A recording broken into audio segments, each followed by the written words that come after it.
نهمین جشنواره گل زعفران با حضور مقامات اداری محلی هرات در صحن ریاست زراعت، آبیاری و ملداری هرات برگزار شد.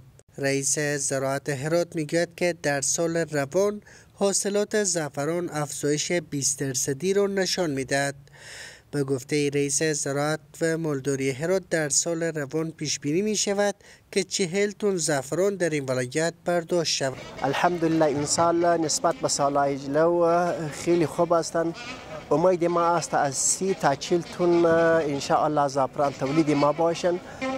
تقریبا نسبت به سال گذشته 20% افزایش دارد. در این حال مسئولان محلی هرات نیز بر حمایت از زعفرانکاران تاکید نموده و وعده همکاری‌های بیشتر در زمینه‌های افزایش صادرات و جلوگیری از واردات زعفران بی‌کیفیت به این ولایت را داده‌اند.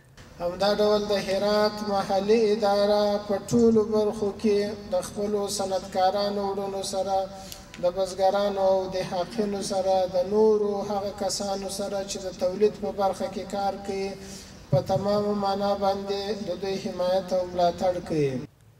از سوی هم زعفرانکاران نیز از بازار خرید و فروش زعفران ابراز رضایت دارند و میگویند که قیمت زعفران امسال افزایش یافته است. الحمدلله فعلا بین 80 تا 90 هزار افغانی زعفران با بازار خرید و فروش میشه. وقتانه که سایه تحت کشت ما امسال به 9.5 هزار هکتار جریب زمین رسیده و 1.5 هزار هکتار هم امسال نو کشت شده که بر اساس معلومات اداری زراعت و ملداری هرات همکنون بیش از 9500 هکتار زمین تحت کشت زعفران قرار دارد و جدا از این بیش از 100 شرکت در بخش‌های تولید پروسس و صادرات زعفران سرگرم فعالیت‌اند که دست کم 40,000 خانواده از این درک تامین معیشت می‌کنند.